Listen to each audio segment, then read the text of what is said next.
Hello everyone, welcome to Nimisha smart cooking. ഇന്ന് ഞാൻ വന്നിരിക്കുന്നത് റൈസ് ഖീറിൻ്റെ വീഡിയോ ആയിട്ടാണ് വന്നിരിക്കുക. റൈസ് ഖീർ എന്ന് പറഞ്ഞാൽ ഗുജറാത്തിലെ ട്രഡീഷണൽ ആയിട്ടുള്ള പായസം. ഇത് എന്തെങ്കിലും ഒരു ഫംഗ്ഷനോ കാര്യങ്ങളോ എന്തെങ്കിലും ഉണ്ടെങ്കിൽ അവരിത് തീർച്ചയായിട്ടും ഉണ്ടാക്കിയിരിക്കും കേട്ടോ.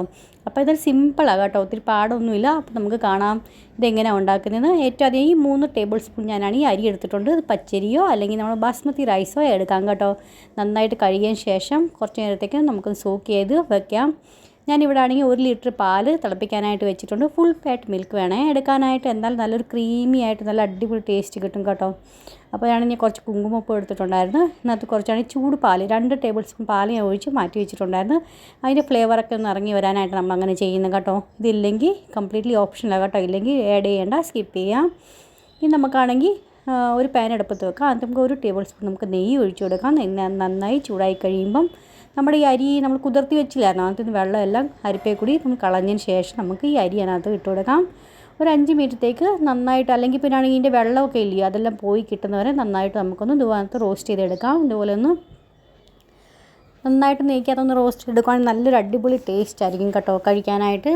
അപ്പോൾ ഇതുപോലെ നമുക്ക് ഇത് കണ്ടോ, നന്നായിട്ട് പാനൊക്കെ വിട്ട് വന്ന് വെള്ളമൊക്കെ മോയ്സ്ചറൊക്കെ എല്ലാം പോയി കിട്ടിയിട്ടുണ്ട് കേട്ടോ. ഇത്രയും മതി. നമ്മുടെ പാലൊക്കെ ഒരു തള വരാറായിട്ടുണ്ട് കേട്ടോ. അപ്പോൾ ആ സ്റ്റേജിൽ നമുക്ക് ഇതങ്ങോട്ട് ഇട്ട് കൊടുക്കാം. ഈ പാനി നെയ്യ് ഉണ്ടെങ്കിൽ നെയ്യ് ആഡ് ചെയ്യേണ്ട ആവശ്യമില്ല കേട്ടോ. അഥവാ നെയ്യ് ഇല്ലെന്ന് തോന്നുവാണെങ്കിൽ 1 ടീസ്പൂൺ നെയ്യും കൂടെ ഒഴിച്ചു കൊടുക്കുക. നമുക്ക് ഇതിനകത്താണെങ്കിൽ അണ്ടിപ്പരിപ്പും ബദാമും പിന്നെ പിസ്തയും കൂടെ നമുക്കൊന്ന് റോസ്റ്റ് ചെയ്തെടുക്കാം. ചെറുതായിട്ട് ഞാൻ അരിഞ്ഞെടുത്തിട്ടുണ്ട് കേട്ടോ. അപ്പോൾ അത് നമുക്കൊന്ന് റോസ്റ്റ് ചെയ്തെടുക്കാം. അപ്പോൾ അത് ഇതുപോലെ ഇട്ട് കൊടുക്കണം കേട്ടോ. അപ്പോൾ ലോ ടു മീഡിയം ഫ്ലെയിമിൽ വെച്ച് വേണേ ചെയ്യാനായിട്ട്. ഇപ്പോൾ ഇതുപോലെ നമ്മൾ നെയ്ക്കകത്തൊക്കെ റോസ്റ്റ് ചെയ്തെടുക്കുകയാണെങ്കിൽ നല്ലൊരു ക്രഞ്ചും കിട്ടും, കഴിക്കാൻ നല്ലൊരു ടേസ്റ്റ് ആയിരിക്കും കേട്ടോ. അതുകൊണ്ട് നമ്മളിങ്ങനെയൊക്കെ ചെയ്യുന്നത്. അപ്പോൾ അത് നന്നായിട്ട് ആയി കഴിഞ്ഞിട്ടുണ്ട്. അപ്പോൾ നമുക്കത് മാറ്റി വയ്ക്കാം. ഇനി നമുക്കാണെങ്കിൽ ഇത് നല്ലതായിട്ട് ഒരു തിള വരാൻ തുടങ്ങിയിട്ടുണ്ട് കേട്ടോ.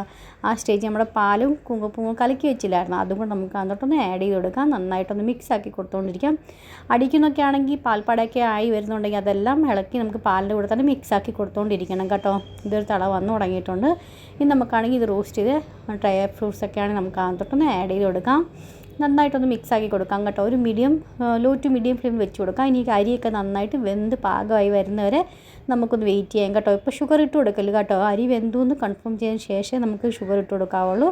അല്ല അതുകൊണ്ട് നമ്മൾ നേരത്തെ പഞ്ചസാര ഇട്ട് കൊടുക്കുകയാണെങ്കിൽ അത് പിന്നെ വേവത്തില്ല കേട്ടോ. അപ്പോൾ അത് എൻ്റെ നന്നായിട്ട് വെന്ത് പാകത്തിനായി വന്നിട്ടുണ്ട് കേട്ടോ. ഇത്രയും മതി. ഇനി നമുക്കാണെങ്കിൽ 1/3 കപ്പ് ഞാനാണെങ്കിൽ പഞ്ചസാര ഇട്ട് കൊടുക്കുന്നുണ്ട്. 1/3 കപ്പ് എന്ന് പറഞ്ഞാൽ 5 ടേബിൾ സ്പൂൺ. അത് ഞാൻ കാണിച്ചില്ലായിരുന്നു, ടേബിൾ സ്പൂൺ.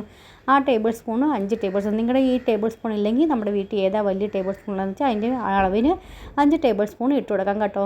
ഇത്രയും സ്വീറ്റാണെങ്കിൽ മീഡിയം ആയിരിക്കും കേട്ടോ. അഥവാ നിങ്ങൾക്ക് ഇച്ചിരി കൂടെ അധികം കഴിക്കാൻ താല്പര്യമുണ്ടെങ്കിൽ 1 ടേബിൾ സ്പൂണും കൂടെ എക്സ്ട്രാ ആഡ് ചെയ്ത് കൊടുക്കാവുന്നേ ഉള്ളൂ.